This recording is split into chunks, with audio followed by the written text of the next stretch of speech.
Yo, party people in the place to be. What's good? It's the #1 Chief Rock in Knicks Universe, your main man, Uncle Freezie. Good mornings, good mornings, good mornings, good mornings, good mornings, good mornings, good mornings. Y'all want this party started right.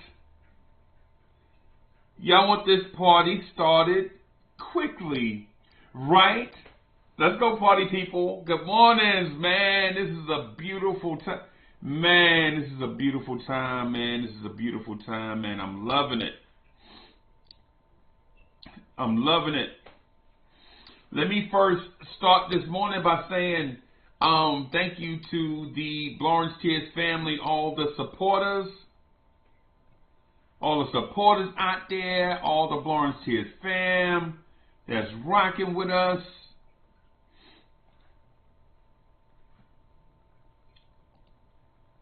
Let me see if I can get this YouTube chat up here, up on the screen. I want to get that YouTube chat up here on the screen.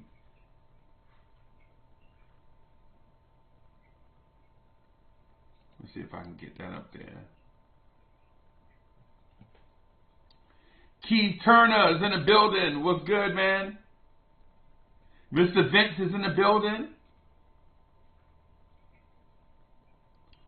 Mass Junior 3, Alawise is in the building.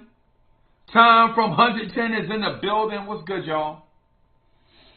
Got a lot of stuff accomplished this weekend, man. Got the Blorange Tears newsletter up and going.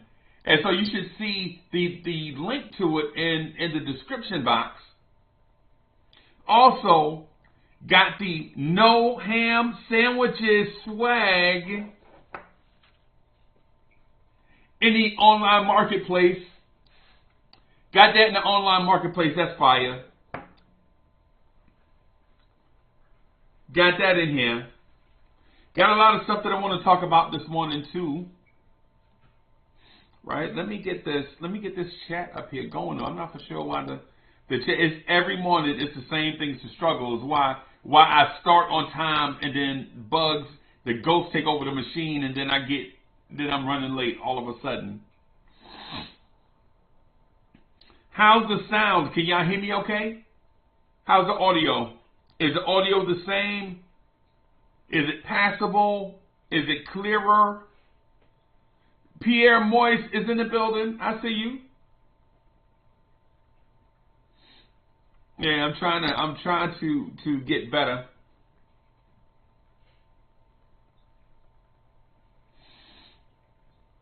Yeah, I'm trying to get better at some stuff. I'm gonna move. I'm gonna make the swagoo a little bit bigger. I'm gonna put it up here and have it a little bit bigger until I maybe have someone come on the screen with us.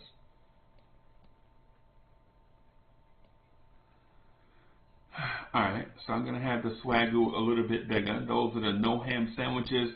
And even have a,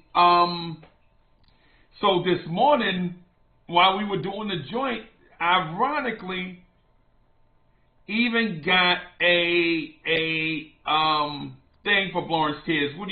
A mascot. So even developed a mascot for Blorange Tears, a hamster. So now, So when I was doing the thing, just real quick, man, even got a mascot for the channel. It's a hamster, right? It's the kind of like represents us talking about a topic to death.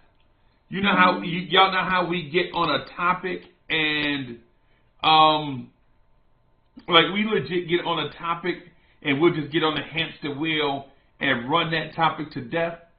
That's basically where we are with it. So we got the hamster swag, like on that hamster wheel. Like RJ Barrett can't shoot, how we talked that to death. Like how we used to talk Alfred Payton can't shoot. Talk that to death. So we got some things out there. To our brother Keith Turner, I need your help with the Facebook thing, bro. I ain't gonna lie to you. I need to reach out to you about it. I need to reach out to you about the Facebook thing, bro. I'm not a pro at it. And I just need some, I saw you in some joints, and I was going to just maybe if you had some, some knowledge and stuff that you want to share with it to help us grow on that platform, man. Maybe I can reach out to you, man, and maybe you can help me with that kind of behind the scenes or whatever. If you have time, if you're willing to. If not, it's okay. But I'm not above asking for help. You know what I mean?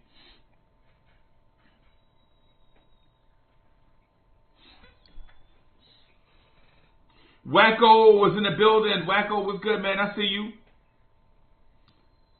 What's good, y'all? So I got man, like a ton of topics and stuff that I want to talk about this morning. Of course, this is a fan channel, so even though I have something, if y'all want to talk about something, we can do that. Let me push out a thing though.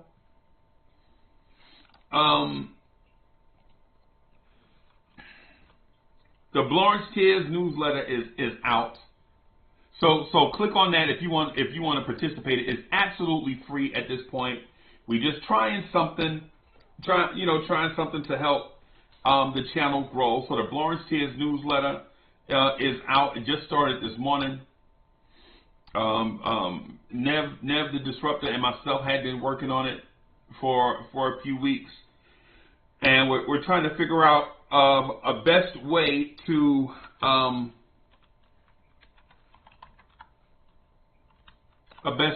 get the word out on it.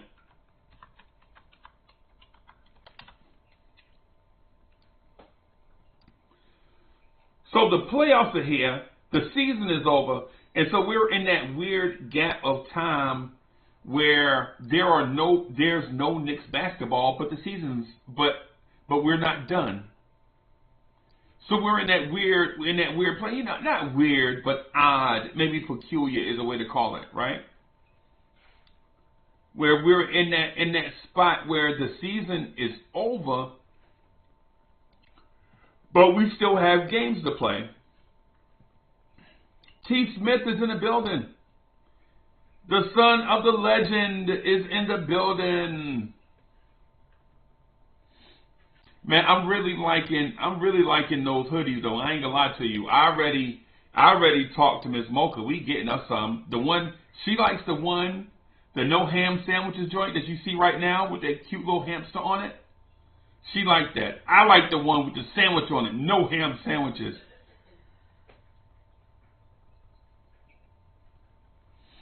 Right. So we are working on right now getting some of those for ourselves. I'm hoping they'll be in before the playoffs.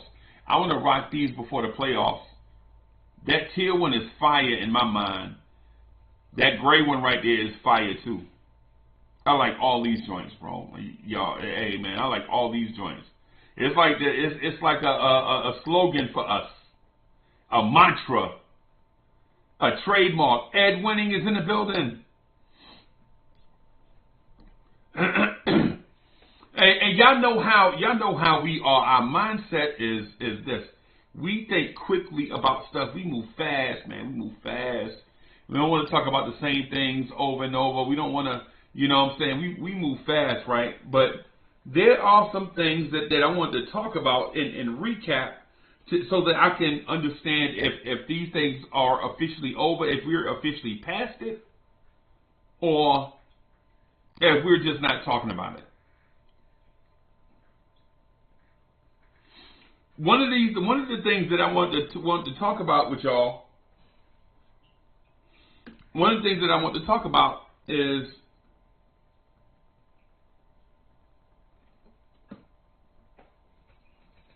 what last year, one of the topics that came across our mind was, and listen, I understand if someone want to recap the Indiana Pacers game, maybe we could recap that.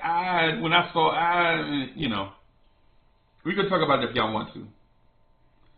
Knicks in 26 is in the building. C-Mac is in the building. What's good? One of the narratives, though, that I want to talk about from the beginning of last year, actually at the end of last year,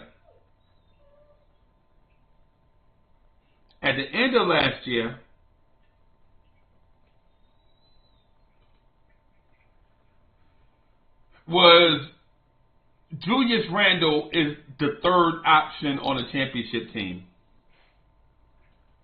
Mr. Rivera is in the building.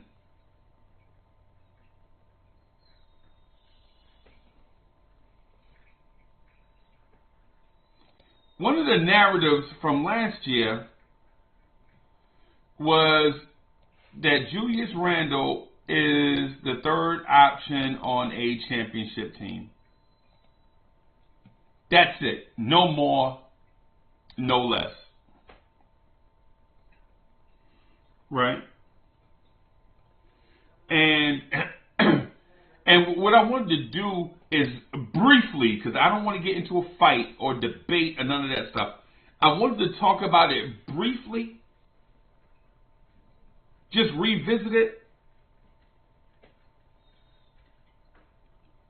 And then that way, either we could clear the air or put it to rest.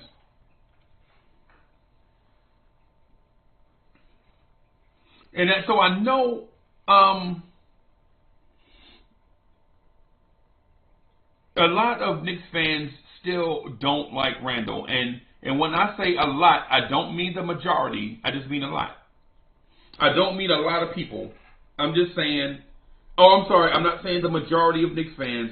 I'm just saying a lot of people. And I think that's fair. Right? I think that's fair.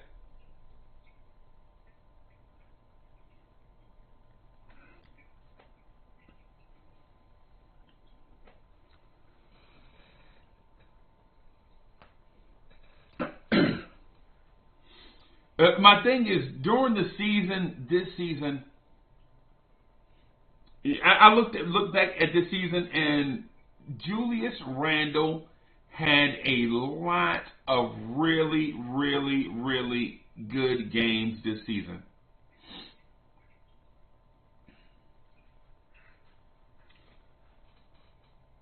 C-Mac says, "Dumb ham sandwich hoodies is fire." Yeah, I think we're leaning towards the one with the hamster on it. Maybe I think I may have to get like a graphics person, like somebody that does stuff like that, an artsy person, to do like a. Let me ask, Mo, would you say I'm a ripped person, or a bulky human being, or just like a big, right? Big, okay. So I'm thinking I might get like a graphic designer, somebody to do like a big muscular hamster to do like no ham sandwiches. Let's see if we can get like a hamster that's been in the gym working out as the mascot, a jacked up hamster. A jacked up hamster to be like the logo and stuff for the no ham sandwiches thing, man. I love it, man. To me, it's funny. It's hilarious to me. If you can't laugh at yourself, who can you laugh at? You know what I mean? Or if you can't laugh with us, it's better to laugh with others than to laugh at others, is my thing. Right? But anyway, on the Randle thing, I don't want to make it seem as if I'm shooting him bail or something. Now I don't want it to come across like that. I do want to evaluate the perception of Julius Randle. And I know a lot of people say that I'm the advocate for Julius Randle. Like, Uncle Freezie, you Julius Randle advocate, bro. You Julius Randle public defender. I know what it seems like. I know.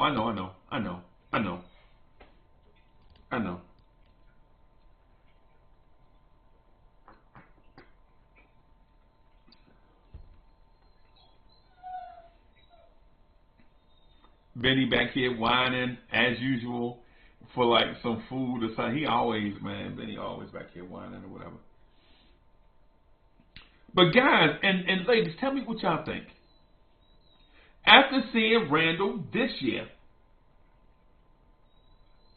Does Randle move the needle one way or the other based on the season that he had this year? This was Julius Randle's 4th season as a Knick.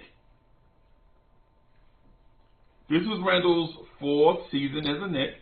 4, there it is on the screen.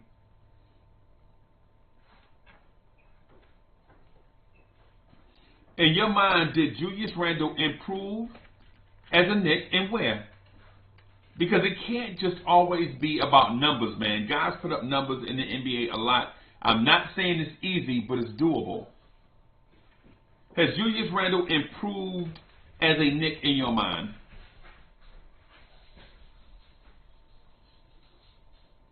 In my mind, I think he has. While the numbers are there, I'm struggling to find a lot of negatives about Randle.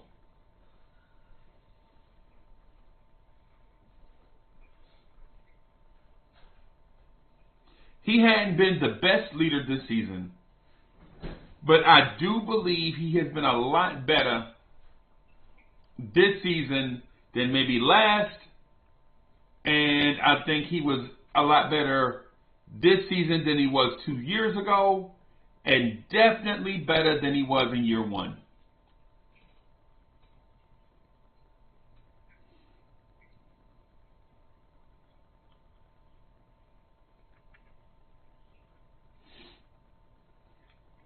Hey, Keith Turner, I see your question. I was gonna get to that.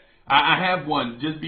I have a joint similar to that I'm gonna get to. But what I want to do is I want to like clean out the closet first, and then I'm gonna do the things going forward. So I got you. I got you on that.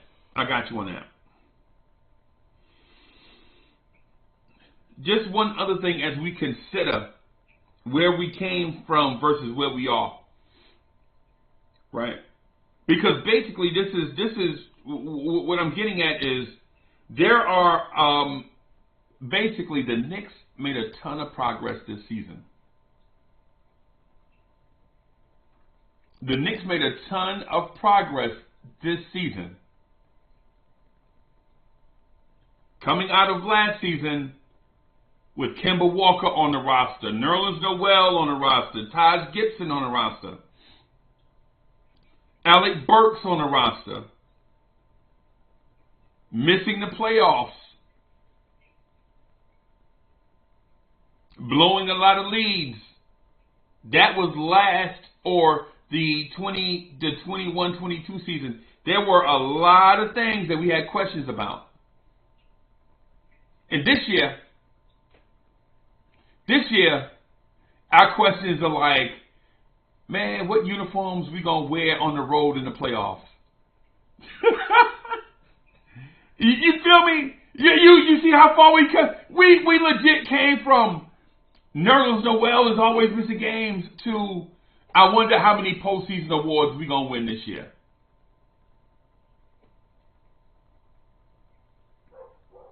Y'all feel me? We legit have gone from, man, are they gonna bring back Alec Burks? I don't know. You know, are we gonna win 40 games next season? To, hey man, are we gonna wear the Kith uniforms at home during the playoffs? It's like we elevated so quickly and so directly that we forget about the place that we came from.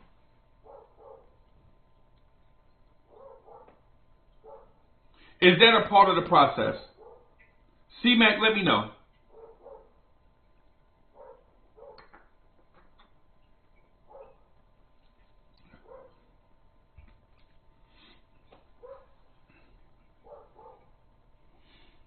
Have we come so far, so fast, that maybe we've forgotten where we came from? Maybe there's not an appreciation that should be floated around.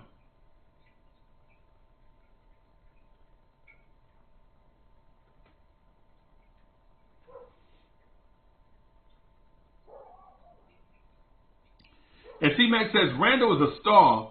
This playoff will determine if he's the projection to become a superstar. Okay.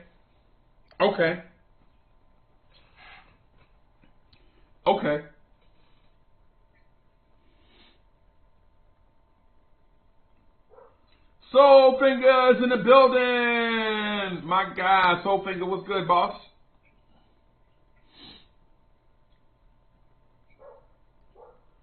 Man.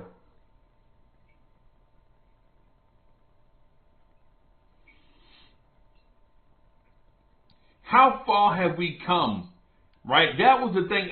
This morning, as I was dealing with the insomnia that I always deal with, calling people cell phone randomly, like Nev the Disruptor, calling him like 3 o'clock in the morning. Nev, what you doing?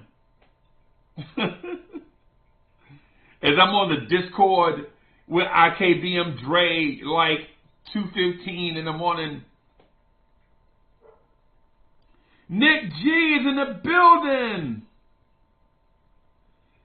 Nick G, this is OBS, my guy, and yes, I am struggling. I'm struggling, man. I'm struggling with it, but whatever. We'll get through it. We'll get through it, man. You know what I'm saying? We'll get through it. Nick G, in case you missed it, man, we've updated the online marketplace. Swag in the swag store. We have no ham sandwiches. No ham sandwiches in the online marketplace. The Blorange Tears newsletter jumped off, and the audio podcast is booming. Mets is in the building.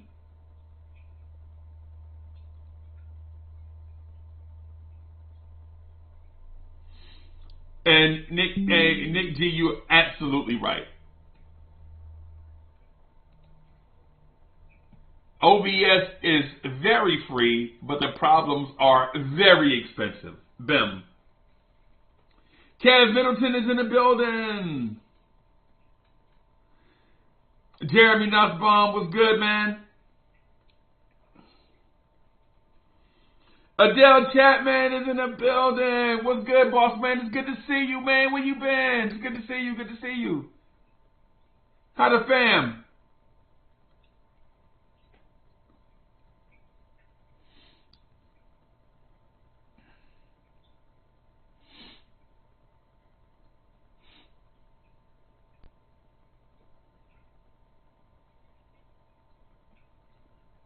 Boogie Down BX is in the building. Salute to all my family in the Bronx, New York. Bronx, New York, what's good? Salute to all my fam in the BX, man. Or all my family over there, man. Salute to y'all, man. Good morning, good morning. As a Knicks fan, man, I feel good this morning. I know the season is over. I know we lost yesterday. I know we lost to the Pelicans on Friday night. I don't care. Otherwise says, we're about to cook the Cavs. Of course. Of course. And keep trying to ask me a question. And I'm going to get to it right now. Jersey Boy is in the building. Shout out to all my family in Jersey City. Up on the hill. St. Anthony's, Dickinson High, PS15. Up on the hill between Ocean and MLK Boulevard.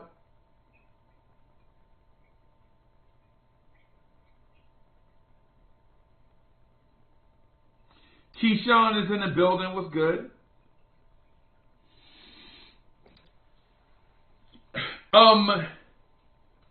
So let me say this thing so it won't seem like we're all over the place with it. The Knicks have come a long way, y'all. This time last year, if you just think about it, if you just flip the calendar back 1 year, this time last year, we were mad at Tibbs and Kemba. We were trying to figure out what to do with Fournier. Alec Burks was the point guard. Just a bunch of stuff. Nerlens Noel making $8 million and wasn't even playing.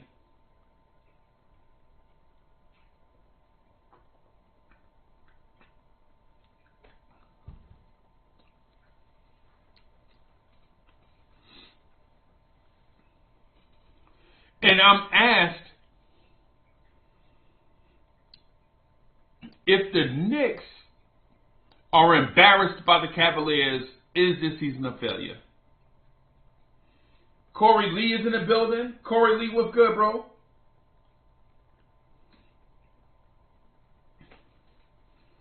Lee, how the audio coming in? It sounds great through my speakers, through my headphones.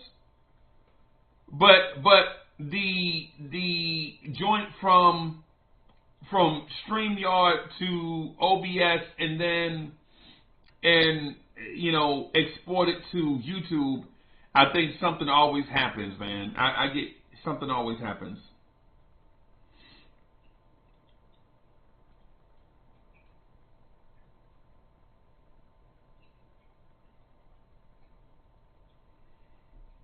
Big Hurst is in the building.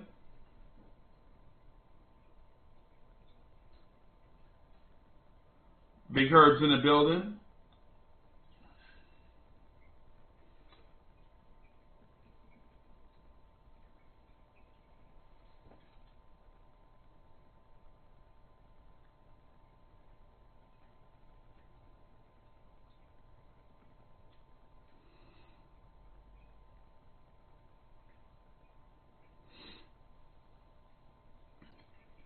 My thing is this,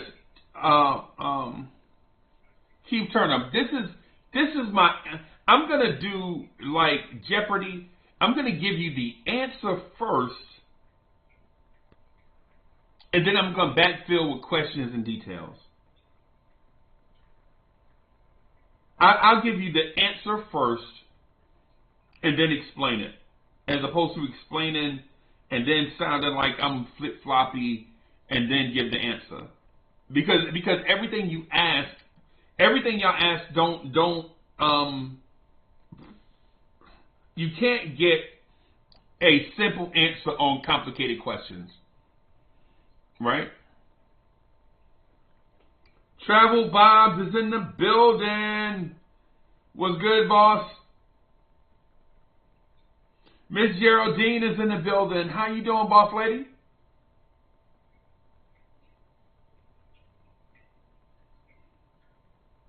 Good mornings. Salute to all the members of the channel, y'all. Salute to the members of the channel.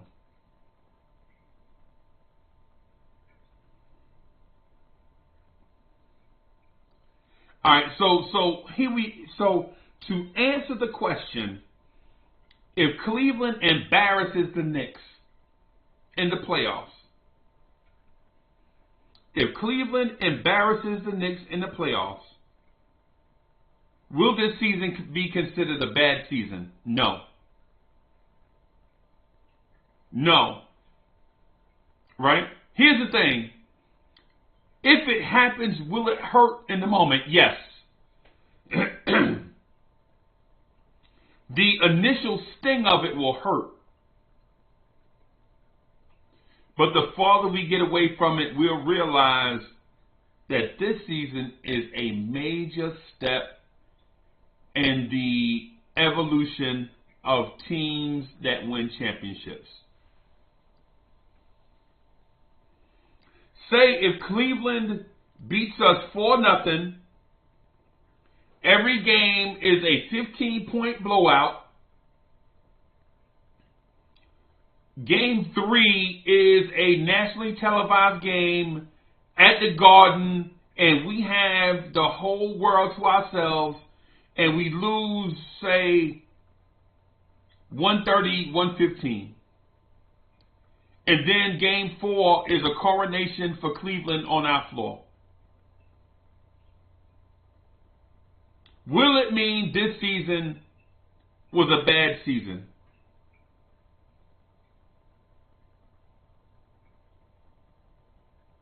No. No, it won't. For two reasons. For two reasons, right? Reason number one. And Corey says, no, that's not going to happen. We sending Cleveland home. No, that's not what I'm saying. Again, that's not what I'm saying. That's why I'm clarifying. I was asked a specific question.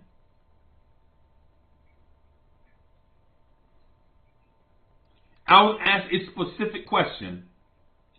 That's why sometimes, you know what I'm saying, when y'all see me, y'all like, man, Uncle Freezie talk about us getting blown out, blah, blah, blah, boom, boom, boom. No. I was asked a specific question. And I'm answering that specific question.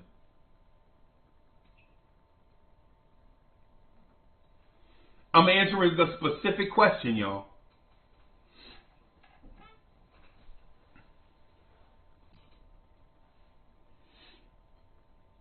If it does occur,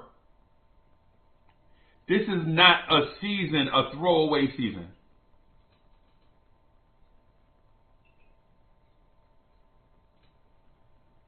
Right? Pudge Nice is in the building.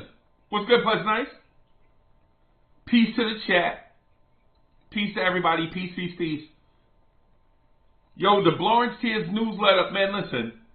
I need at least 50 of y'all to subscribe to the Blorange Tears newsletter, because it's not, I'm not selling anything in the Blorange Tears newsletter.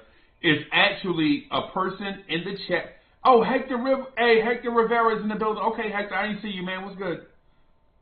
Bricks Nation is in the building. What's good, man? I see you.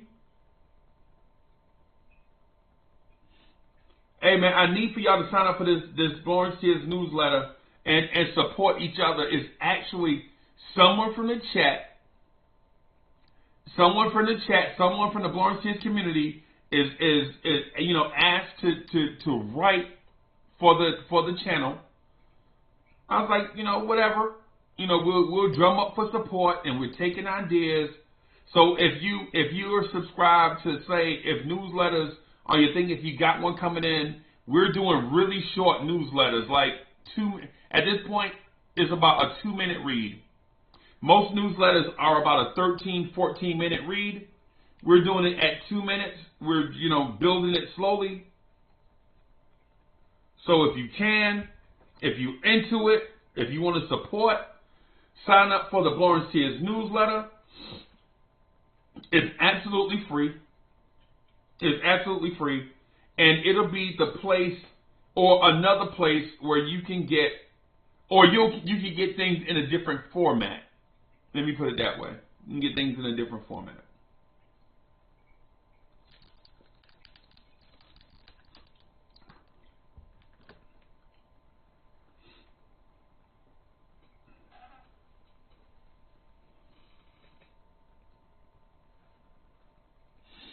But if Cleveland somehow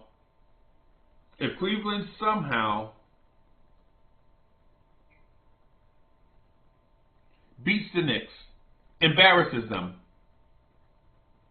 right, blows them out, every game is a 15-point whatever, is this season a bad season? No. Right? What I'm going to say to you is, it's a building block for two reasons. It'll be the motivation for Knicks fans to double down on how good this team is. It'll be the motivation for Jalen Brunson and Julius Randle to step their game up, right? And if Julius Randle flops in the playoffs for a second time, it'll be the sign letting us know that maybe he ain't the guy. Right? I believe he is. I don't think it'll happen. But if he shoots 28% from the floor again in the playoffs, maybe we have to start having other conversations. Don't think it's going to happen. I'm confident it won't. Right? But if it does, then y'all listen. y'all will beat me to the punch. If it happens again, y'all will beat me to the punch. Right?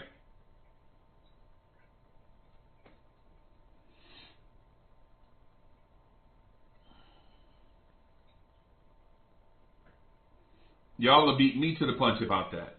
White Falcon is in the building. Blue Tears, Orange Tears, Blorange Tears. Bim. So if it does happen, just to put a seal on that thought, if it happens, yeah, we'll have building blocks, man. We'll know what direction to move. Either because listen, if that happens, we'll at least be able to determine a path going forward. Do we go forward with the kids? Do we go forward with the kids? Or do we double down with the young vets?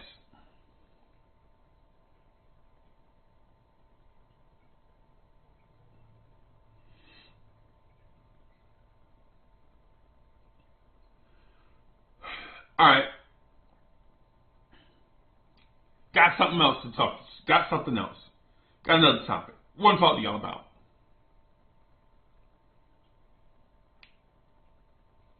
How much do y'all believe in Tibbs?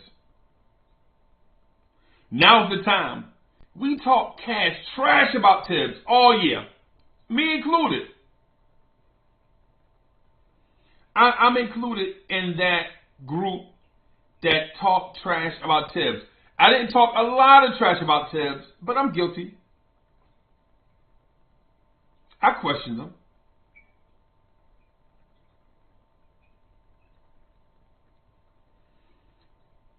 What happens if this team gets blown out, like Keith Turner said, maybe get swept 4-0? You know what I'm saying? What happens if we get embarrassed? Do we move on from Tibbs? That's my question.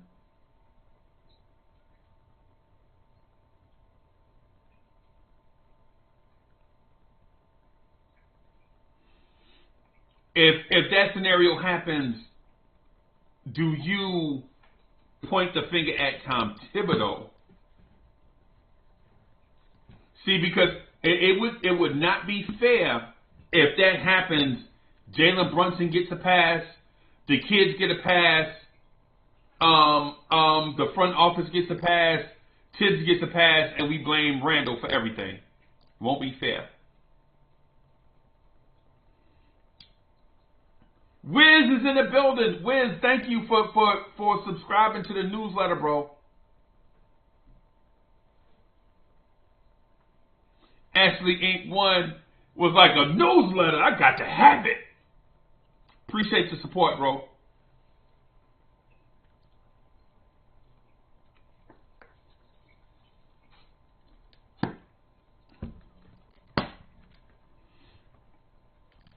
It's free. It's 2 minutes, a 2-minute read. Never the Disruptor is out there doing his thing. It's the Blorange Tears family just out there contributing in multiple different ways.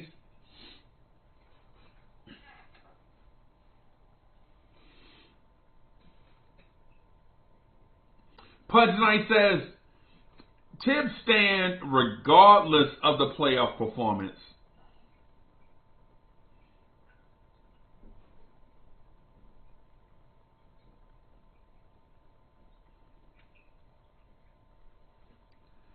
I see you. I see you on it. But Miss Geraldine says, I'm not a Tibbs fan, and yes, we should.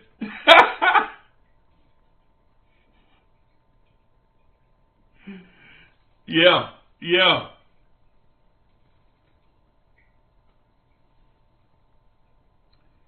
Should we move on from Tom Thibodeau if this team is embarrassed in the playoffs?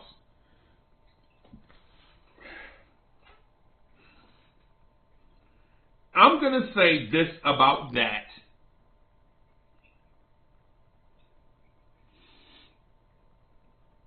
If Tom Thibodeau is clearly outcoached in the playoffs, gotta move on. Period. I don't want to give like a fourth or fifth chance. I ain't feeling that. Because the Atlanta series, some of that is on Tibbs. Right? Alec Burks at point guard is on Tibbs. Obi Toppin's career, I think some of that is on Tibbs. A lot of it is on Tibbs. Right? Emmanuel quickly not getting shine earlier than he did is on Tibbs. Now, with that said, did Tom Thibodeau develop Julius Randle? Yes. Everything that Julius Randle is doing good, to me, is Tom Thibodeau and his coaching staff. I don't think Julius Randle is a star without Tom Thibodeau. Julius Randle might dispute it. Others might dispute it. I say no. Tom Thibodeau had the utmost confidence in Julius Randle from year one, and you see the results right here in front of your eyes. Before Tom Thibodeau, Julius Randle played 5 years in the NBA. And years 6 through 8 have been reasonably dynamic for Julius Randle.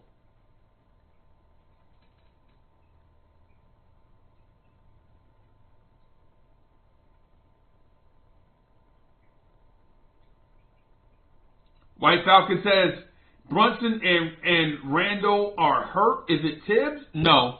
That's not what, no. I said outcoached. I didn't say outperformed. Notice what I said. I said outcoached. If Tibbs is outcoached, there's a difference. Right? There's a difference. But give me an example. Obi Toppin scores 12 points in the first quarter, and then Tibbs take him out, and you don't see Obi no more, and we lose? That's just a scenario. It's just a scenario. Alpha Griffin is in the building. What's good, boss? Yeah, man. The no ham sandwiches. Hey, man. Me and Mo, we had a conversation before we jumped on, bro. We like, yeah, we getting that. The thing is if you order it online, I'm trying to make sure if we order it online that we get it back before the playoffs. I want to rock it during the playoffs. I want to rock it when we doing the watch along.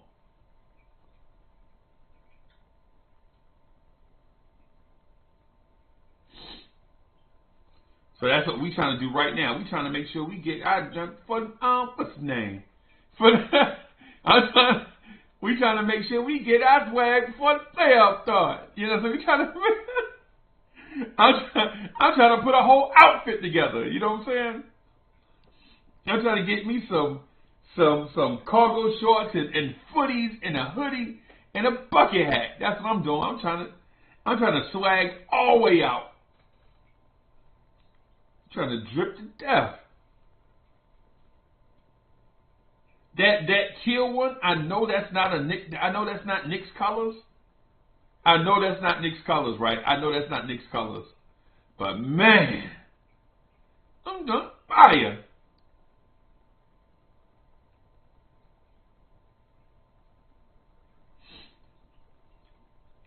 But yeah, to the question again to the question, man. Look,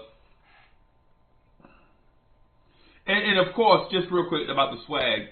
These are just like template colors.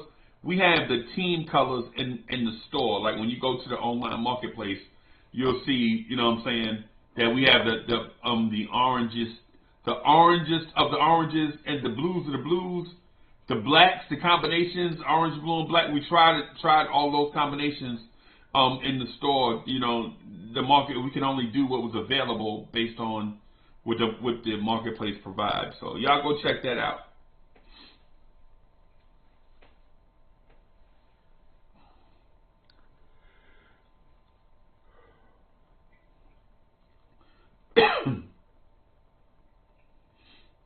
Do I have? Yo, I think the socks may be. Otherwise, I think the socks might be in there too. If not, we can put them in there. If not, we can put them in there because I have I have the Blorange Tears ankle socks I be rocking. Cass is like, Cass stopping me at the beach. Like, what brand is that? I've never seen that brand before. And I was like, brand?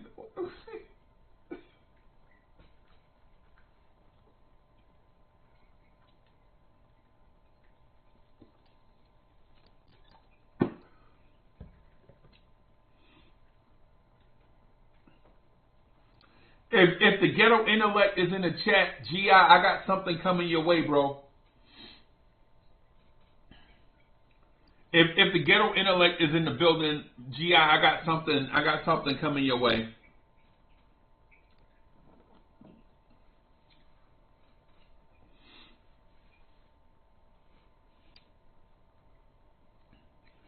Here's the thing, too. The thing about Tibbs is I really like the way that Tibbs has adjusted on the fly this season.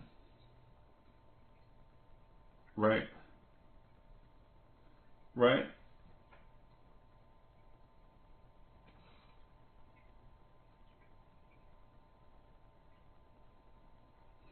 Okay.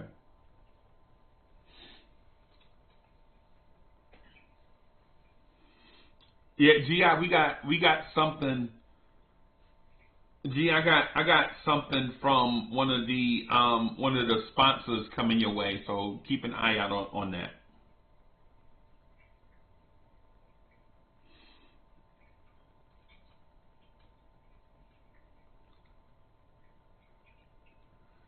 And otherwise, ask, do you think Randle will be ready for game one? Nope.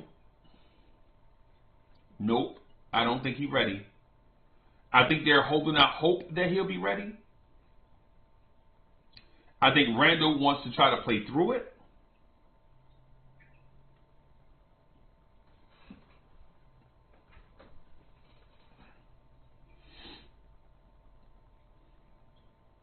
I think Randle will try to play through it, but I don't think it's best for Randle to do so. If Randle comes out the gate and is 70% and we lose, I think Knicks fans will be all over him. Right? I don't think this is the time for Randle to try to try to push it.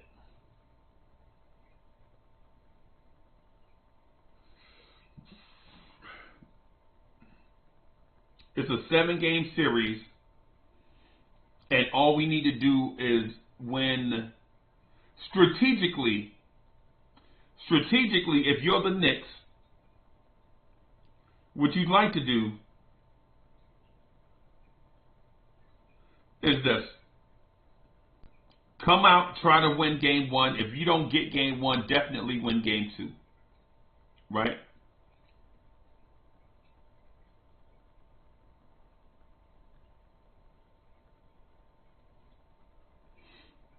Right? The Knicks have to do this. Right? The Knicks have to do this thing. This is the Knicks strategy. If I'm the organization, you got to win game one. Or at least try. Game one is like game 7 in my mind. The most important game in a playoff series is game 7. Right? And then game 5. And then game 1. Right? But you don't play game 5 and 7 until you play game 1. Right? So you play game 1 like it's a game 5 or a game 7. You play game 1 like it's a game 5 or a game 7. It's the third most important game in the series. You got to establish momentum in this series. You don't want, and this is only because you're the 5 seed, right? You're not the 4 seed, right? If you're the 4 seed, of course you address it differently. But if you're the 5 seed,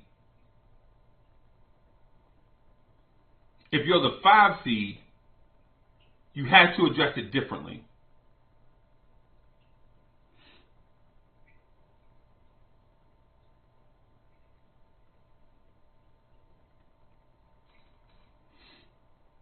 You got to go out and let this team know that you are serious. Because think about it from the upper seeds perspective.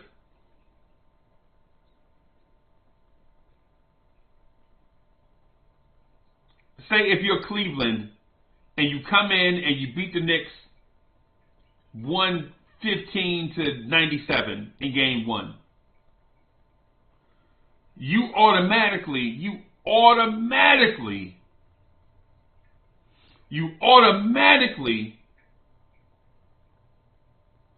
think this team can't play with us. They injured, we injured. They gave us their best shot, and we beat them by 18. Think about if you Cleveland and the Knicks come out and it's flat in game 1. Cleveland like, this team ain't came to play. We're going to try to put them away in game 2.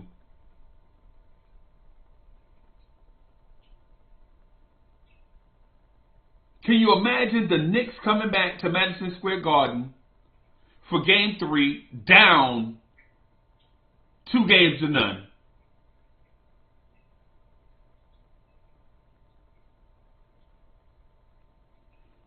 All Cleveland has to do is take one game at the Garden and go back and put us away in game 5.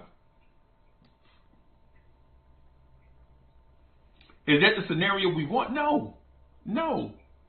If you Cleveland,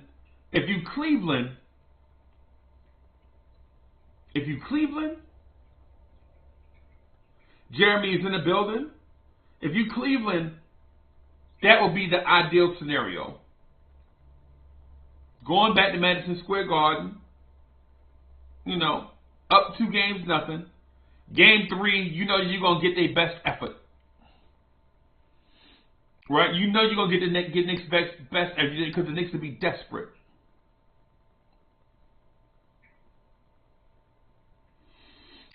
Right? So you don't want to do, if you Cleveland and you get up 2-0, you can almost start looking ahead a little bit.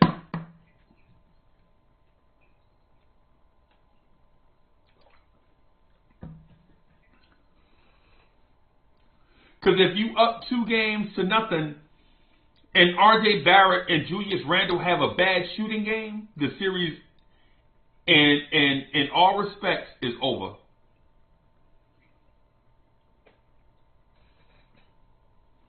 H Money is in the building.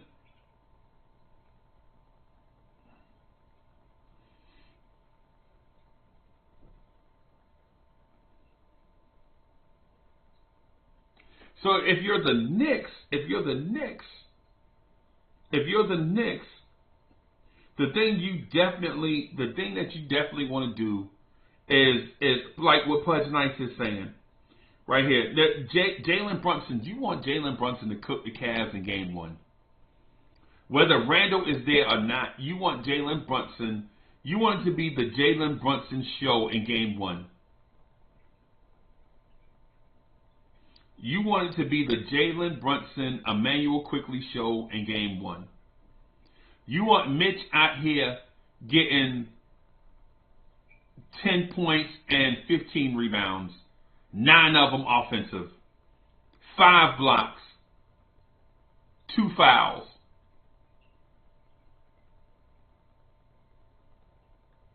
That's what you want.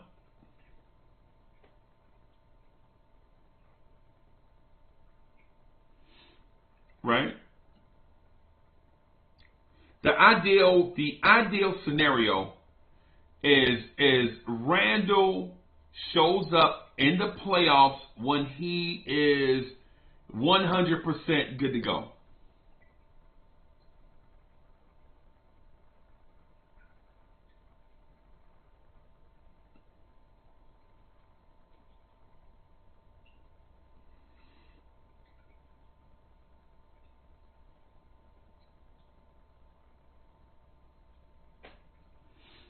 You absolutely want Randle coming back when he's 100% good to go. Now, does it mean 100% healthy? No. It don't mean he's 100% healthy. What players have you seen 100% healthy going into the playoffs?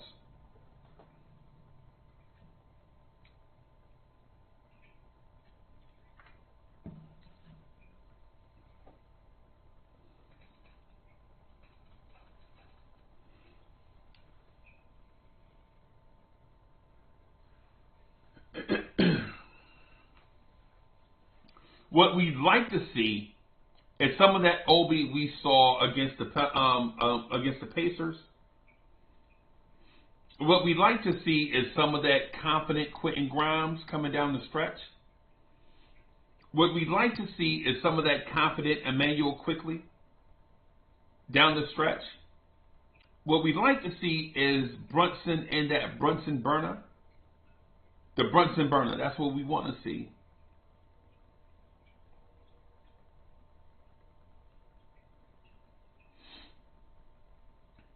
Right? What we want to see is Mitchell Robinson and Isaiah Hartenstein balling. It's like what Mitchell Robinson said the other day. They were like, Mitch, this is the second time.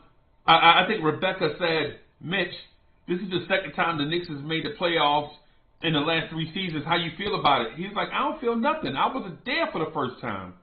So that off the rip lets you know Mitch is jacked up, ready to play in this series. She asked that man, this is the second time in 3 years the Knicks have been in the playoffs. How you feel? I don't feel nothing about that. But I'm ready to go right now.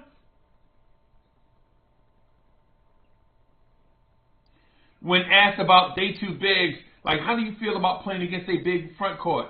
He was like, me and Hartenstein, we good. We got a big front court too. Let you know who's ready for this and who's not.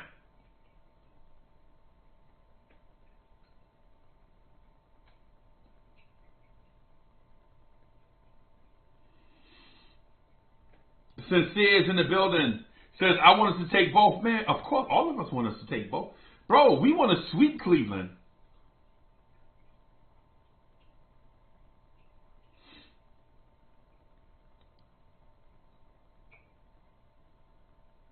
Hard Will in the building. What's good, Hard Will?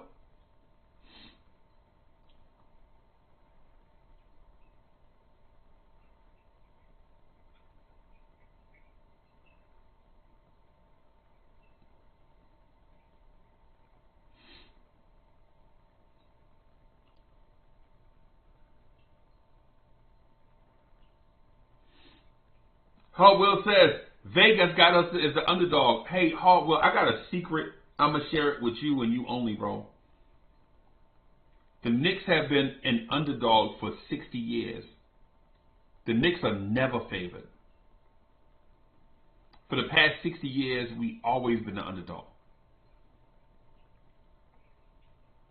We always been the underdog, man. They never take us. We always have to prove it. It's the reason why New Yorkers say stuff like, yo, we got to get it out the dirt. It's the reason why we say stuff like, you know, so we got to put things on our back.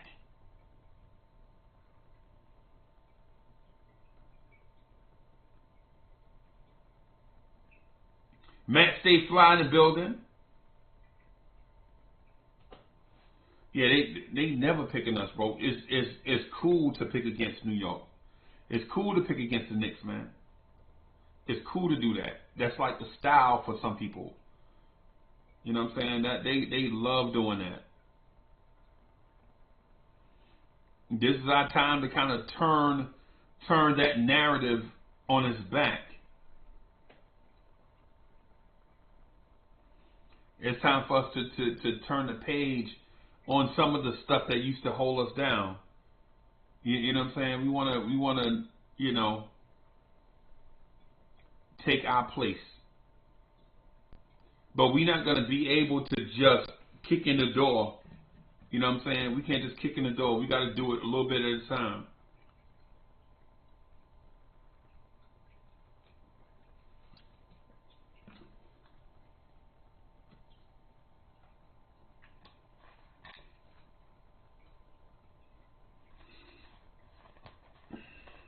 We got to do it a little bit at a time.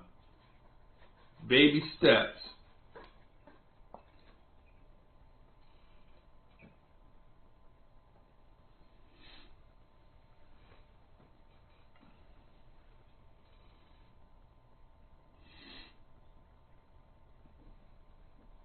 How y'all feel about Randle coming back? I hadn't seen any updates. Anybody seen any updates on Randle?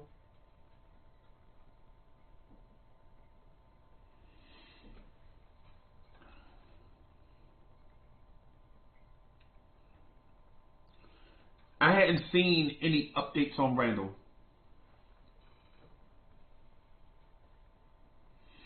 Amani the Great is in the building.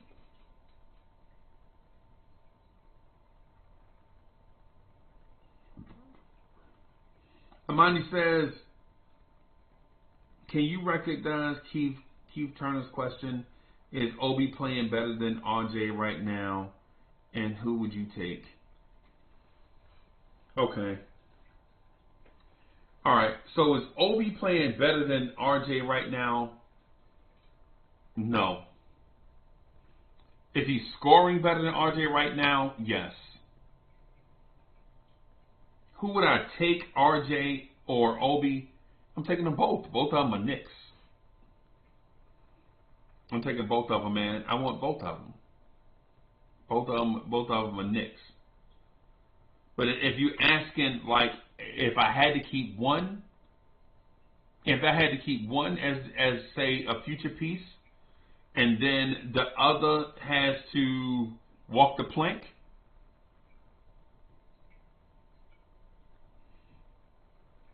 if I had to keep one and the other one had to walk the plank, it's Obi. Right? Because if I get rid of RJ and keep Obi still ain't playing. Now I got to hold it small forward and a backup that ain't gonna play.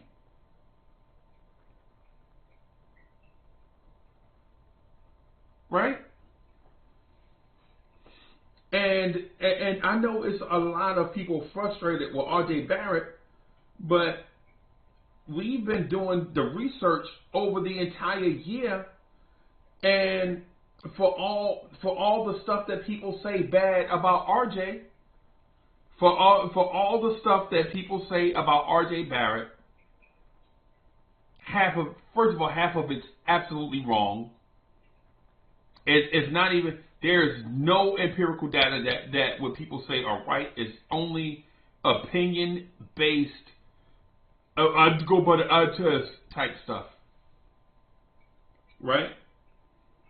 But here's something that IKBM Dre and myself did. Dre researched this. I'm giving credit to IKBM Dre.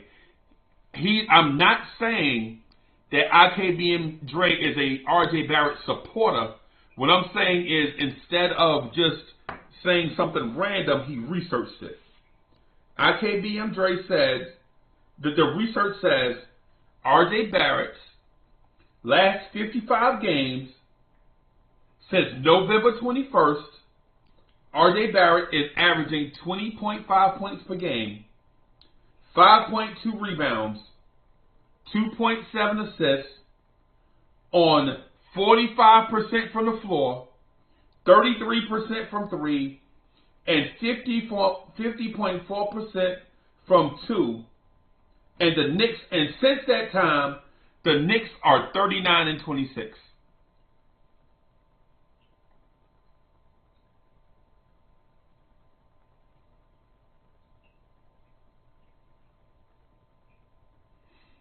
right? These are facts. These are facts, right? This is not something I made up. I didn't say RJ can't jump. That's an opinion. The facts are that man is shooting 45% from the floor since November 21st. That's star level. 45% from the floor. That's star level. 33% from three. That's bad for a shooting guard. That's bad. Right? But De'Aaron Fox can't shoot either. And he's a point guard.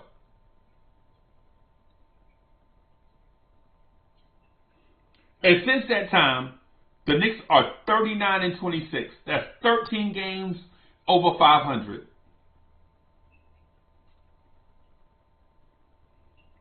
Now, does RJ Barrett start the season off slow every year? Yes. That is a problem.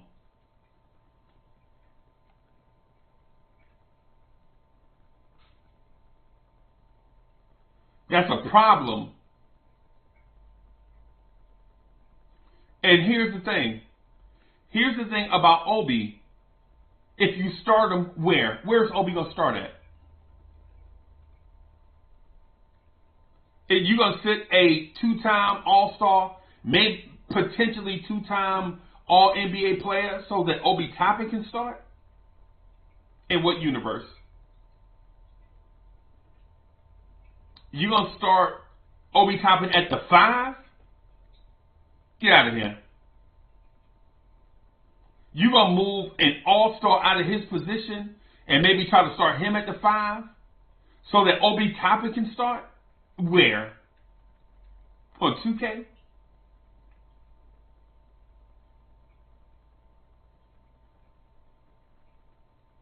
Come on, bro.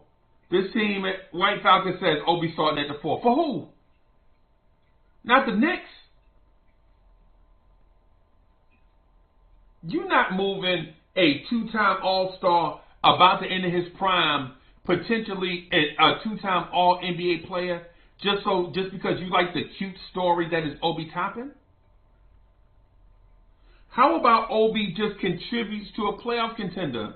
Why we got to put one player against another? How about Obi just does what Quickly and Grimes does? Just thrive when he's on the floor. Just thrive in those minutes. I understand that RJ Barrett is not. And listen, I understand that RJ Barrett is a ham sandwich. I understand that. I understand that RJ Barrett is a ham sandwich, man. But look, the Knicks are in the playoffs, going with this thing that has absolutely worked. Why change it because we want to see Obi? It's ridiculous. I would put Obi Toppin in a package for Jaylen Brown right now, won't even bat an eye. I would put Obi Toppin in a trade for Paul George so fast right now, everybody would get whiplash.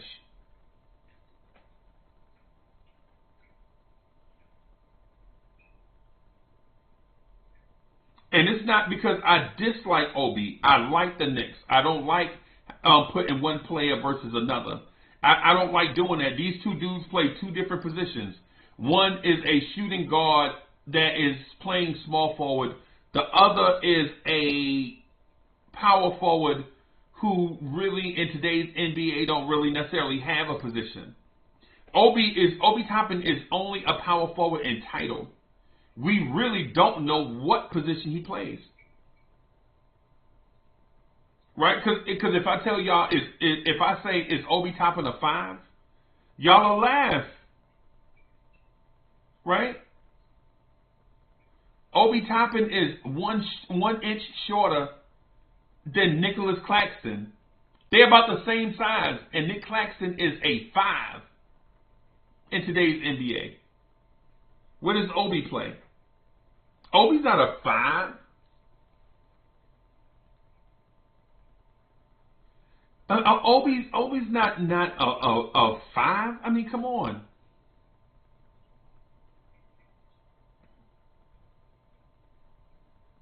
Obi Toppin is the same size as Kyle Kuzma. Is Obi Toppin a 3? No. Obi is positionless. And there's no problem. I don't have a problem with a positionless player. The only thing about a positionless player is for like the side arguments that you have. It's easy to say, man, I would start Obi at the 3 over RJ. No, you wouldn't. No, you wouldn't.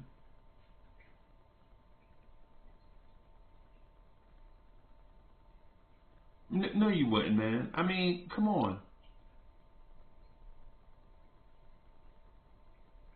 And quite honestly, outside of these meaningless end of season games, Obi Toppin has done nothing in the NBA.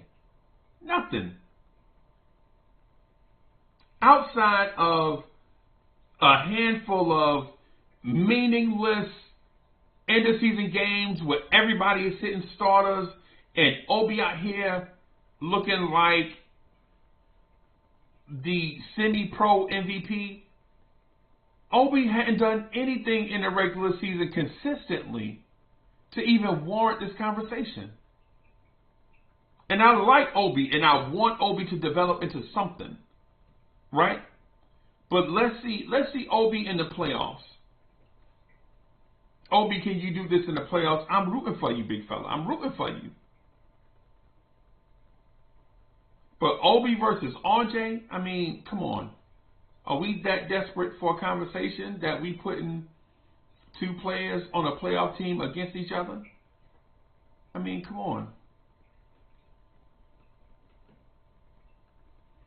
RJ Barrett shooting 45% from the floor since November 21st. He's shooting 33% from 3, which should be better, but it could be worse. It should be better, but it could be worse.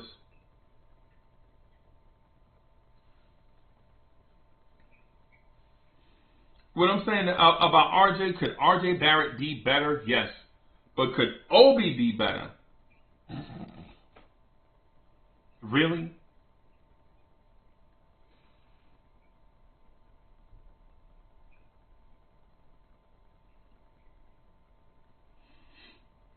I mean, come on, y'all. Come on, man. Come on, man.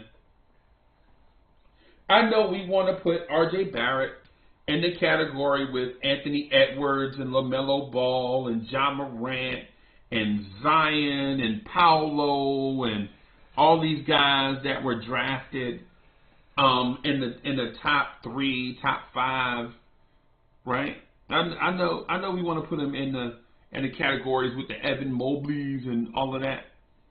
But to be honest with you, the team is not built for RJ to be that. Right? The team is not built for RJ to be that, man. I mean, we want to think about this. If we want, are we legit going to take the ball out of Jalen Brunson's hands so that RJ Barrett can sauce up some more? No. Are we really going to take the ball out of Julius Randle's hands so that RJ Barrett can get more ball handling opportunities? No. Sorry. That world doesn't exist. Are we going to take the ball out of Emmanuel Quickley's hands so that RJ Barrett can level up? No, we ain't doing that. We're not doing that. It doesn't make sense for our team to be that. What makes sense for our team is for Obi and RJ to get better at the things they are doing right now.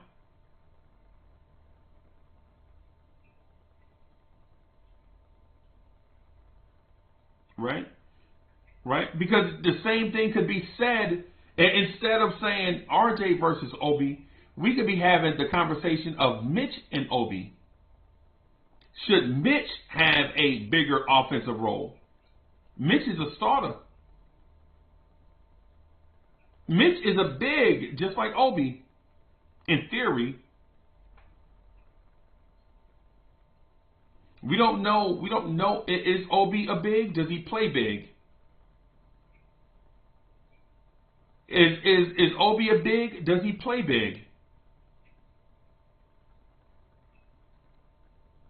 White Falcon says Mitch is doing fine. Yeah, Mitch is good.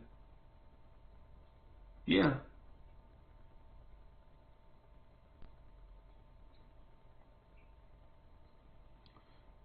Yeah, ultimately, where we are is we're in an ideal situation where we have a bunch of young players all at the feeding dish, all hungry, all wanting to prove something.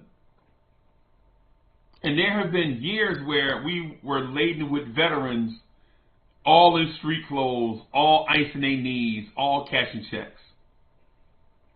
So we go from one extreme to the other, and it feels like we should put players against each other. I don't want to put players against each other. If we did in the past, it was probably to talk. Right now, in this moment right here, my mindset is together, everyone achieves more. Do we want to sacrifice a win versus Cleveland just so that Obi Toppin can get shine? Or just so that RJ can get shine? No. We want to beat Cleveland. We want to beat Cleveland, man. What's more important to us? Like as a Knicks fan, what's more important to us? Is it that, some of these kids maybe develop, take the next step, and we lose to Cleveland because we're going to sacrifice situations and scenarios in order to get these kids experience? Or do we give these kids a role in high leverage games, let them learn during high leverage moments and situations, and build upon that? Look to win, and everybody get better and wins. And White Falcon says buckets are important. Yeah. But this Knicks team, and I'm going to say something that's going to surprise y'all, but this Knicks team is a very good offensive team. Very good. I would call this year's Knicks an offensive team. And surprise, Tom Thibodeau did it right in front of your eyes. From game 1 against Memphis, the game where we all sat and watched, this team was a great offensive team out the gate.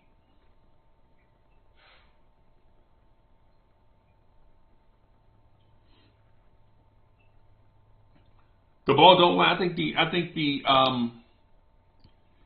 the play-in starts Tuesday, right? It's I think it's like Tuesday, Thursday, and then the playoffs kick off like Saturday or Sunday or something.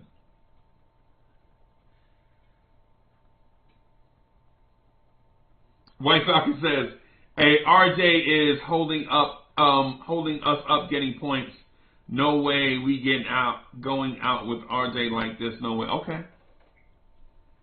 All right. Let me salute to IKBM Dre. IKBM Dre sent something to me, and it says, since November 21st, RJ is averaging 20 and a half, shooting 45% from the floor, 33% from 3, which should be better, and 50.4 from 2.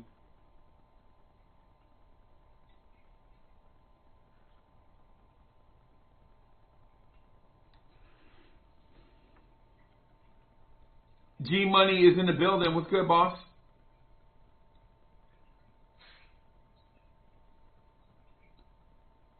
Hey y'all, I'm gonna open up the joint real quick, man. I'm gonna put the link in the chat. Y'all bear with me for a split second.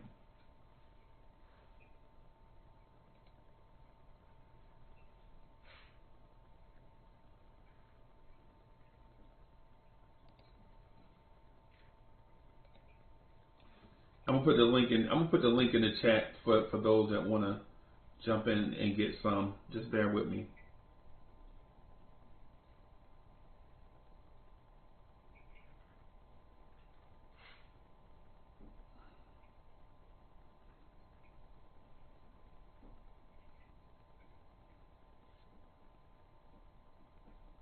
All right, be patient. Okay, I'm coming.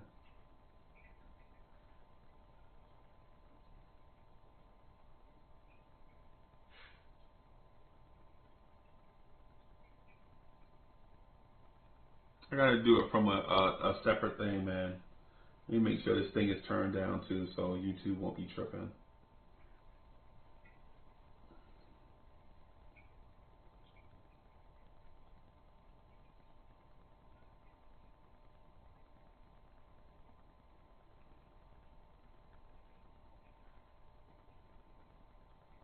There we go.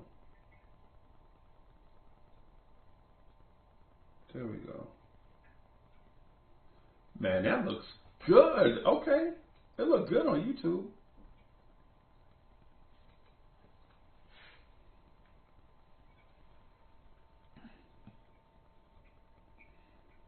I'm going to move Swagoo out the way, too. All right, come on, Swagoo.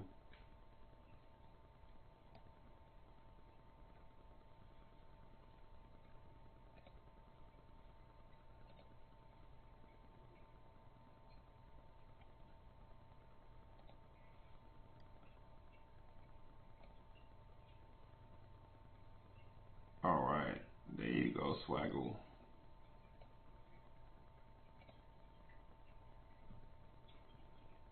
All right.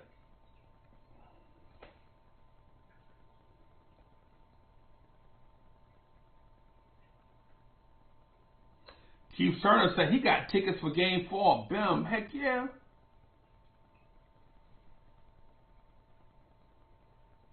Heck yeah. Keith Turner said he got tickets. Hey, bro. Hey, man. I wish. Hey, Keith Turner, I wish I could get up there and sit by y'all, man, rock with you. Y'all know it, man. Look. Maybe next year. I'm out for the season, but next year, definitely. I'm out for the season this year. Greeny and Adam saw me limping around like a zombie from The Walking Dead. So they already know why I ain't in the city. You know what I'm saying?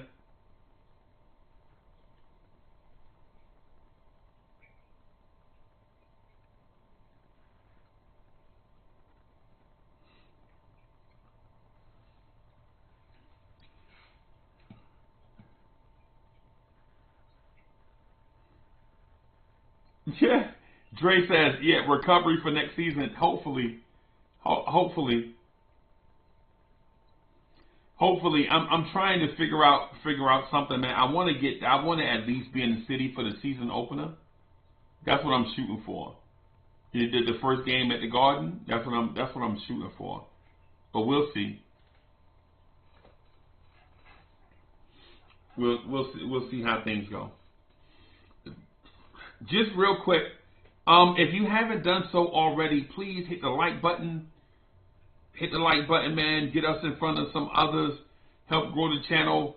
So we're almost at, I think we're at 3,200 subscribers. So I'm trying to, I think our goal for the end of the immediate future is like 4,000 subscribers. That'd be dope for us. That'd be like a dope subscription goal for us to get to like 4,000 subscribers.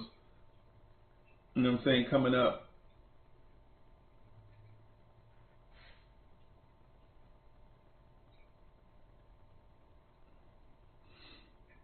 Oh, hey, no doubt. Hey, otherwise, listen, the parade, what? The parade, I'm definitely in the building. I'm definitely in the spot. You know what I'm saying?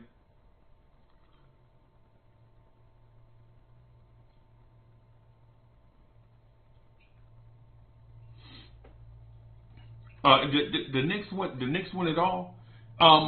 Listen, the Knicks make it out of the second round. I'm reconsidering everything. I gotta make accommodations. The Knicks make the second round. I gotta reconsider everything, and not just for that, but it's a lot of y'all in the city, man, that I want to kind of come kick it with. I talked to Greeny about it. Like if we make the second round, bro, we got to go get us a spot, like rent us out a spot where all of us can just Nothing expensive. I ain't trying to break nobody's wallet, and I ain't trying to bust mine either. But maybe we can get us a spot where we can all just hang out and kick it. Like I was considering, like, you know, Eastern Conference Finals, maybe, you know what I'm saying, just doing like an Airbnb, and we can kind of do like just a little hangout spot there in the city where we can all hang out and, you know what I'm saying, and talk that talk the way that we like to have that Knicks talk to us. You know what I'm saying? Adult beverage, cigars, throw something on the grill, kind of do it, kind of ball on the budget, just having a good time. That's what I'd like to do. You know, will it happen? We'll see. We'll see. We'll see how it goes.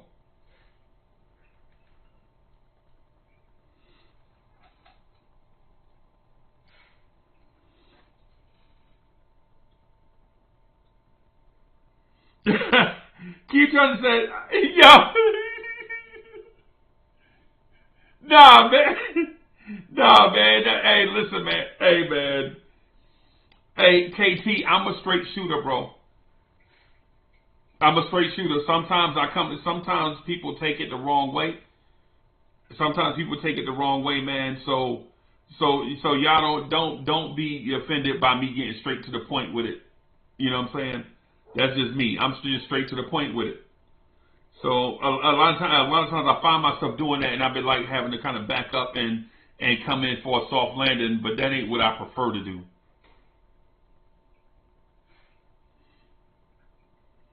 Dre said, somebody said start Evan Fournier. Come on, bro.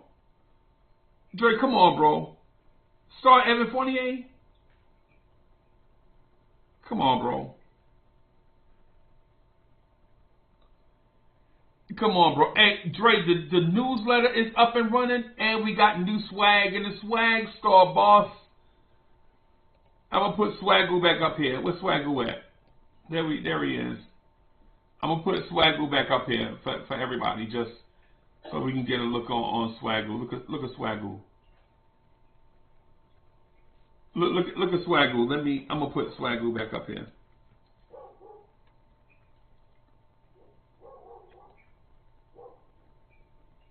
I'm gonna put Swagoo back up here, bro. So everybody can see Swagoo.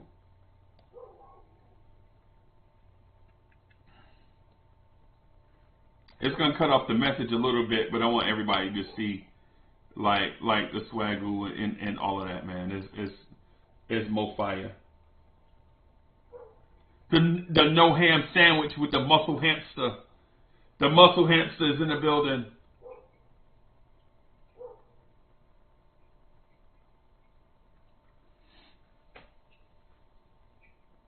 IKBM, we've been working, boss.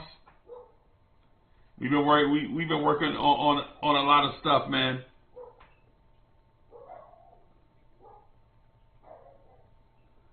So we got the no ham sandwich shirts out here.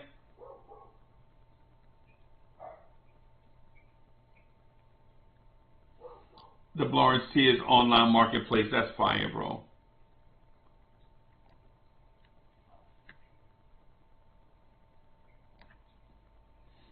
Yeah, man.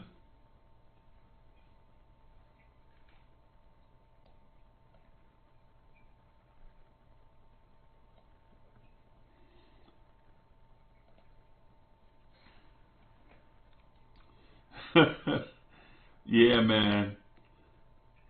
Yeah, man. Hey, GI, you like that, right? If you get GI, I got something coming your way. GI, I have something coming your way, bro.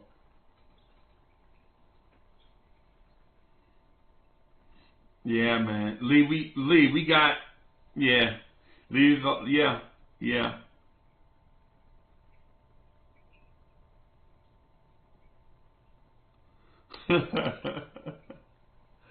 Yo, I'm reading the comments, man. The comments are wild, man. Y'all bugging out. Let me let's touch on this just a little bit.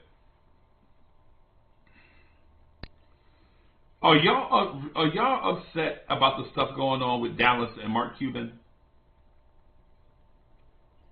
Y'all upset with the stuff going on with Mark Cuban how Mark Cuban is calling out Rick Brunson and his wife about helping Jalen Brunson make a decision.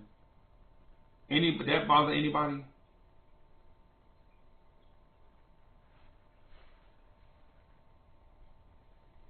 Hey, Benny is outside right now yelling his head off. Benny outside hollering his head off right now.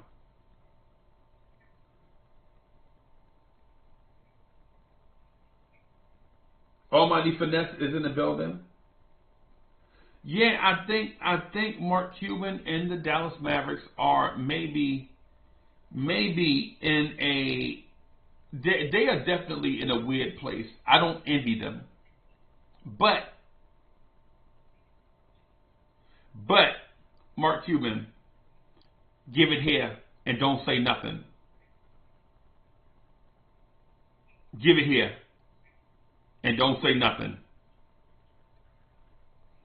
Mark Cuban, nobody move, nobody get hurt. Mark Cuban. Nobody move, nobody get hurt. Just give it here and don't say nothing.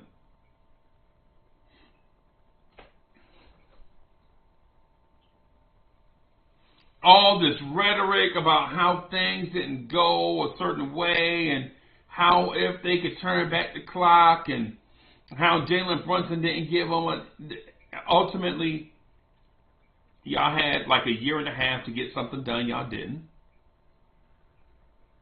Y'all team suck. You mad. I think, and for Mark Cuban, for this show I used to watch a long time ago before it got mad commercial and cats started selling out. But Mark Cuban, I hear all the stuff that you said, and for that reason, I'm out on what y'all talking about. I don't know if Mark Cuban, I don't know if you remember this Shark Tank reference. Shark Tank was a show that used to pop a long time ago. But for all that stuff you said, for those reasons, I'm out. We got to do better.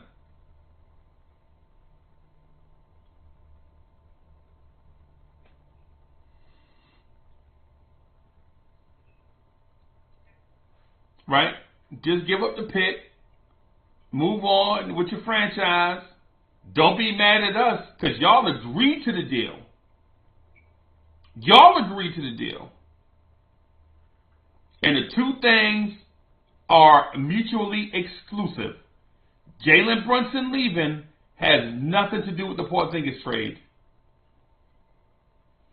You linking those two together, you washing different color clothes at the same time, you're gonna ruin your clothes, Mark Cuban.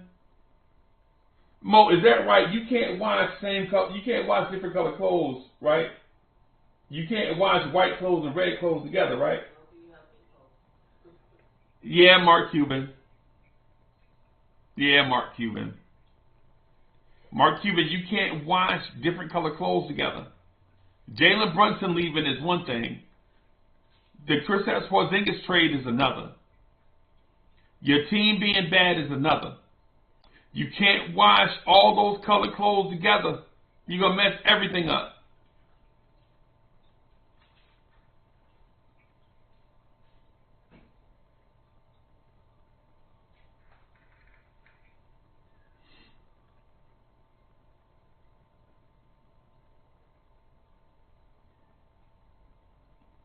Yeah. And if you're a Knicks fan, think about if you're a Knicks fan, right? Think about this to all my Knicks fans. Right? If you're a Knicks fan, this reminds you of like 1996 Knicks. Or this reminds you of like 2004 Knicks. Right? We ain't been that in a very long time.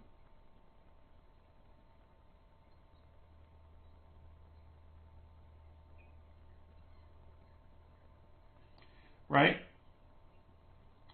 This is what James Dolan used to be. Francisco is in the building. All Future Media is in the building. What's good, man? What's good, y'all?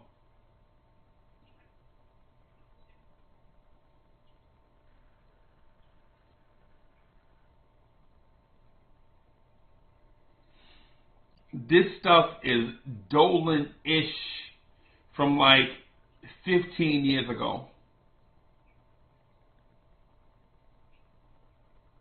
From like 15 years ago, this is like Dolan-ish. And we graduated. We don't get that type of stuff no more. We don't get that. We don't get that type of stuff no more. You know what I'm saying? We moved on. We graduated. We don't get like the drama on top of drama because of drama, right? We don't step in puddles on rainy days no more. You know what I'm saying? That's not our thing no more. Part of that has to do directly with Leon Rose. Part of it has to do directly with Rick and Jalen Brunson. Part of it has to do directly with Tom Thibodeau. Part of it has directly to do with Julius Randle and R.J. Barrett's personalities.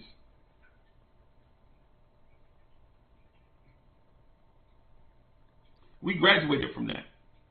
Dallas, welcome to kindergarten. Welcome to kindergarten, Dallas, where kids are back here crying because they can't open their juice. Kids is in here crying because they can't tie their shoes. Kids is in the back trying to eat glue. Welcome to that, Dallas. If you're a Knicks fan, are you offended by that? I ain't really. Man, listen. I'm offended by the personal shots. I always take offense when somebody takes a personal shot at someone else when they clearly are fudging details. That kind of get me a little bit touchy. Like you just firing shots at people just for the sake of firing shots. That always get me a little touchy, but whatever. The New York Knicks is in the building.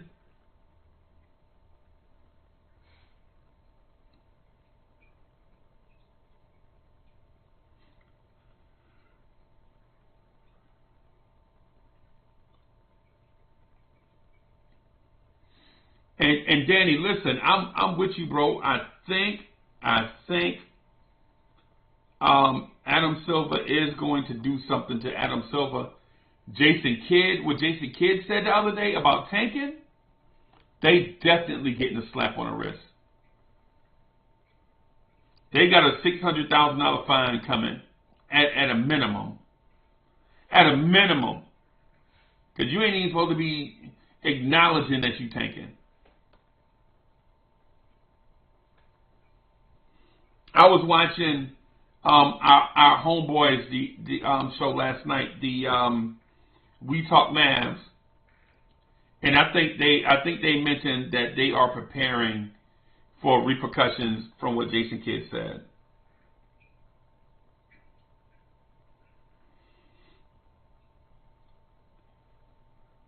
And Carrillo asked, "What about the pick? We don't know. We don't know yet, man. Let's wait and see." Because for one, just because they finish at a certain place doesn't mean they're going to end at a certain place. Right?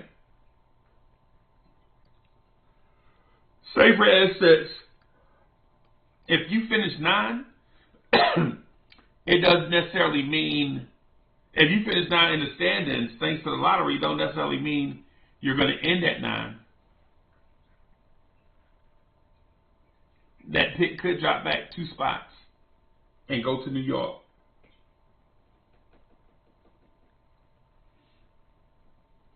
I'm here for it. I'm here for it all. I'm here for it all.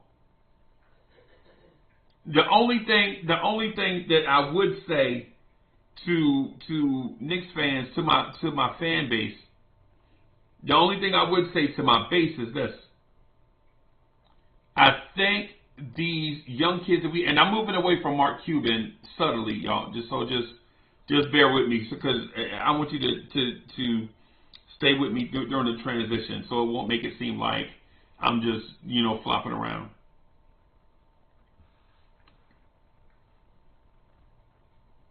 I think our kids, for the most part, have graduated. Miles McBride, Jericho Sims, and Quentin Grimes will be going into year 3.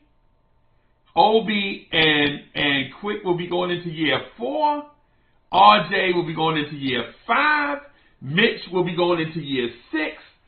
Or 6. So I think it's graduation day. This year, I think it's graduation. So with graduation happening, right? Yeah, Carrillo, exactly. Young vets, right? Yep.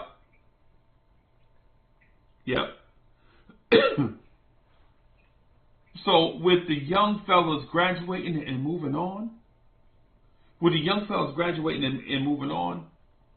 I think it would be good for the Knicks to add 1 or 2 very, very, very young players to backfill the roster and be developed. And they don't have to be taken you don't have to take them at 8 or 13. I'm talking about just going to get in some guys, putting them on the back end of the roster, bringing them up and down from the G League, let them get experience, let them travel with the team, let them be coached by Tibbs, let them get a lot of games in the G League and develop them, right? So by the time, say, Evan Fournier drops off the roster, we'll have a replacement for Evan Fournier. And say by the time Daquan Jeffries drops off the roster, you'll have a replacement for Daquan Jeffries. You'll have a replacement for the new cat that we signed. Backfilling the roster with cheap NBA contracts so that they can either be movable in a trade, you can get them on really good value. Maybe they come in and become Josh Hart.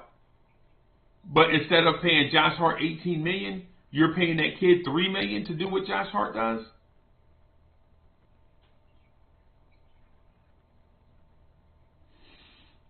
And I don't have anything against Josh Hart. What I'm saying is at some point you always have to replace a veteran with a young guy. If you're not replacing veterans with young guys, then what are you really going to do? And then plus, I don't expect all the young guys to stay here, right? I don't expect all the young guys to stay here. At some point, Grimes is going to want to start. Obi is going to want to start. Quickly is going to want to start. Sims is going to want more minutes. And Hartenstein may want an extension. I think they're going to extend Hartenstein this summer.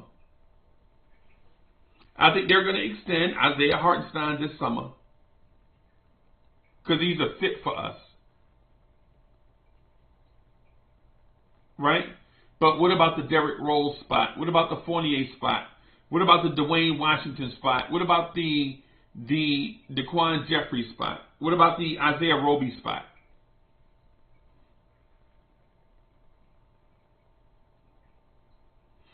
I think at some point you have to replace these moderate-sized veteran contracts with rookie deals on high upside guys. They don't have to be contributors right away, but they have to be some type of high upside guy with a skill.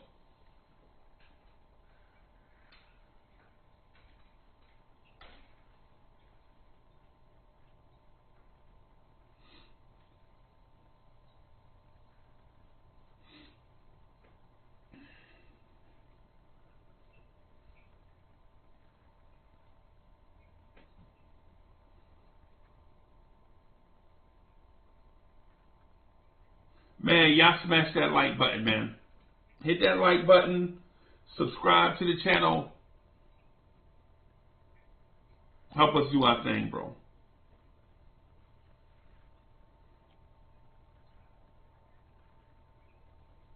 And I'm not saying that I dislike Derrick Rose.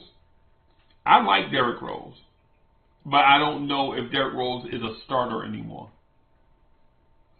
Do I want to pay Derrick Rose $15 million a season anymore? No.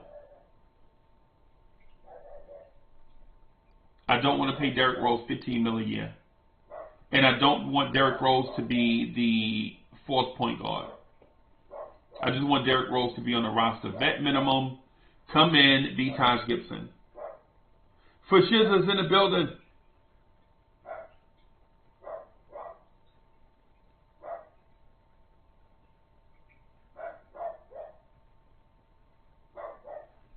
Yeah, that's my dog. That's Gaston. That's Gaston. Every time I talk about Derrick Rose, Gaston loses his mind. I guess it's something about old dogs liking old dogs. It's something about old dogs liking old dogs, man. Whatever it is. And so as I transition away from the Dallas Mavericks topic, that's the only reason why I'm really even interested in the Mavs pick. At 11, if we get the pick from Dallas, would like to see the Knicks draft a young, bouncy, explosive, athletic wing. I don't care if he can't shoot. I don't care if his free throws are terrible. All I care about is athleticism. Young, fresh legs. Somebody that we can teach to do all those things. The one thing I noticed about Johnny Bryant is Johnny Bryant can take a young, moldable player and get them right.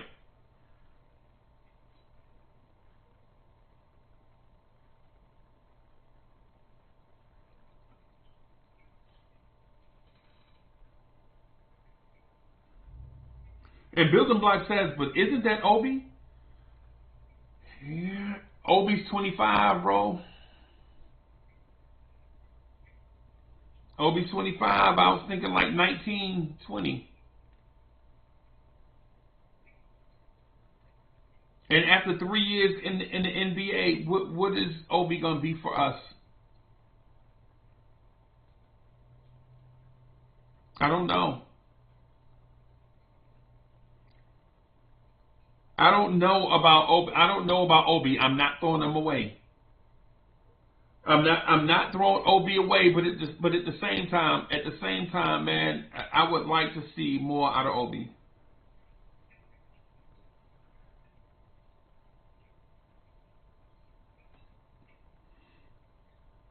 And KW says this is Rose last year. Yeah. I know. The team not picking up that option. They'd be crazy. They would be crazy to pick up a Derrick Rose option, right? But the thing I'm pointing out is that you would like to see some young, moldable players behind Grimes, McBride, Quickly, Obi, RJ, Mitch, Hartenstein, Randle, Brunson, right? You'd like to see some kid, like for instance, when's the last time the Knicks brought in a rookie that you felt kind of halfway decent about? Y'all feel that way about Trevor Keels? We got one rookie from last year, that's Trevor Keels. How do y'all feel about Trevor Keels?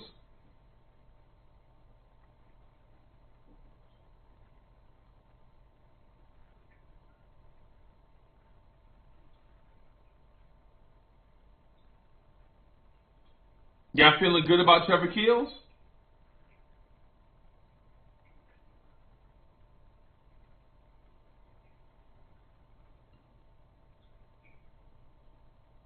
KBL says, we are good on young players. No, I'm not talking about young players, bro, because our whole team is young. For the most part, the only reason why we're not the youngest team in the NBA right now is because we have two dudes that contribute and they're old or older.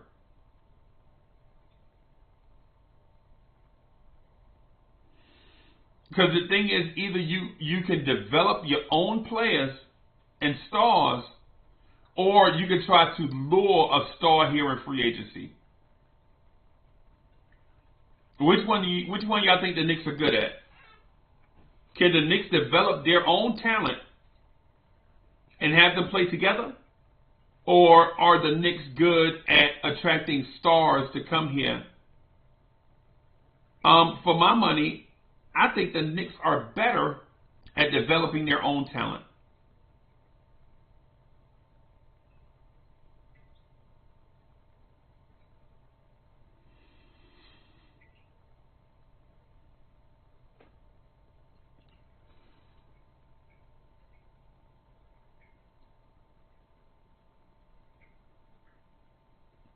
Yeah.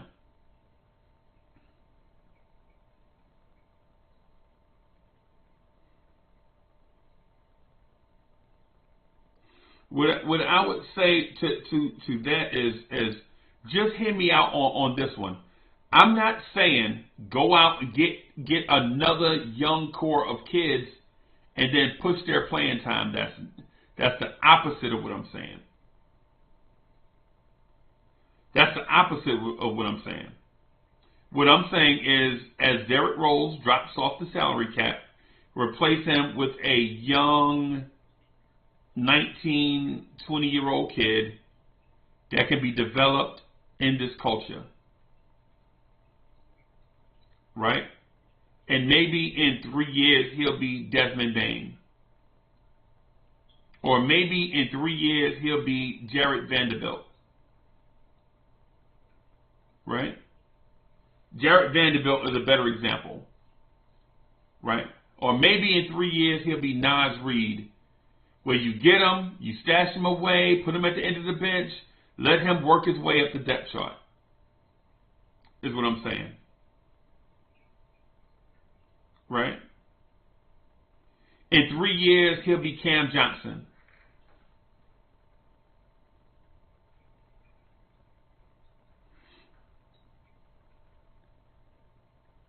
With that 11 pick we get from Dallas, draft a Taylor Hendricks.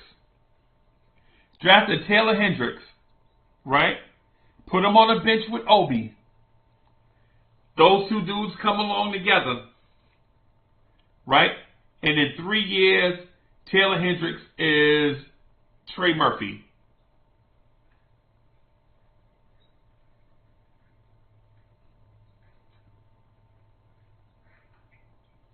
No Cap says, this ain't the time. Let's get into the Cavs matchup face to face with the guy everybody wants. We already did that. No Cap, what you talking about? We already did that for like an hour and 20 minutes.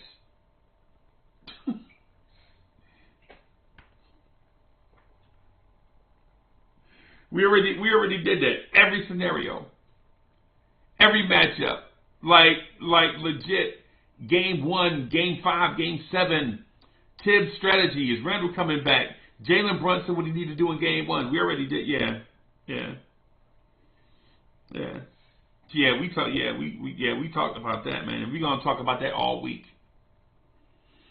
But transitioning away from the Mark Cuban thing, we're talking about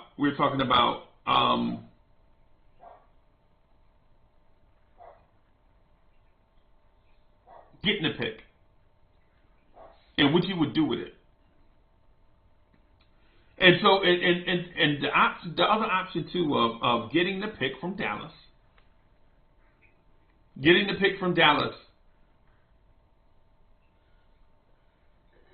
and maybe trading for a guy.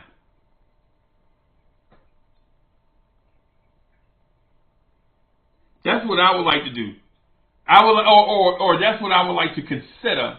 Let me rephrase that. What I would like to consider is the Knicks getting that pick and maybe packaging some guys that are not in the future plans and going out and getting a guy that fits right away.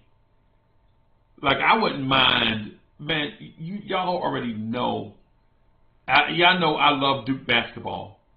So anytime I see Paolo or Jason Tatum or AJ Griffin or Brandon Ingram or any of the Jones point guards, Tyus or Trey Jones, anytime I see those guys, I'm like, yo, we got to go get them, man. And I'm thinking, man, if we get that pick from Dallas and package that thing with something else and go get a Brandon Ingram to put in between Grimes and Randle and Brunson, just something to consider. And I like RJ, by the way. I'm not saying ship out RJ. That's not what I'm saying.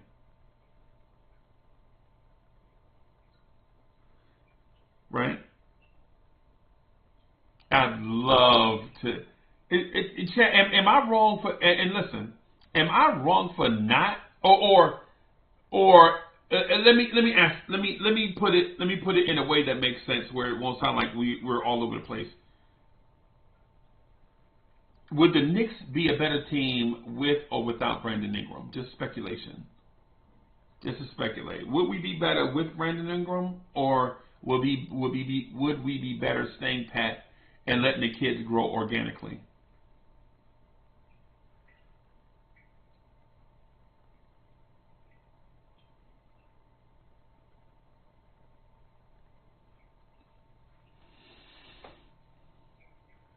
Y'all already know how, man. A do-it-all 3 with some edge to them. Y'all know I like that off rip. Y'all ready off rip? You know, I'll do it all 3 with some edge to them. Oh, I love it, man. I love it. I ain't even gonna lie to you.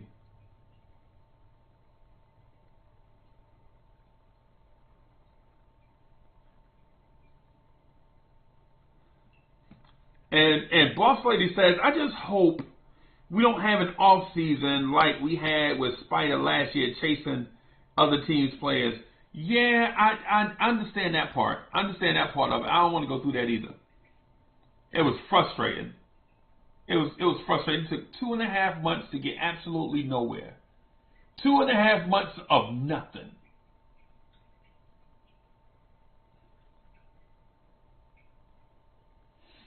Two and a half months of absolutely nothing. Right? But with that said, look at us now. Look at where we are. We didn't do the trade. Now this team is looking to make noise in the playoffs.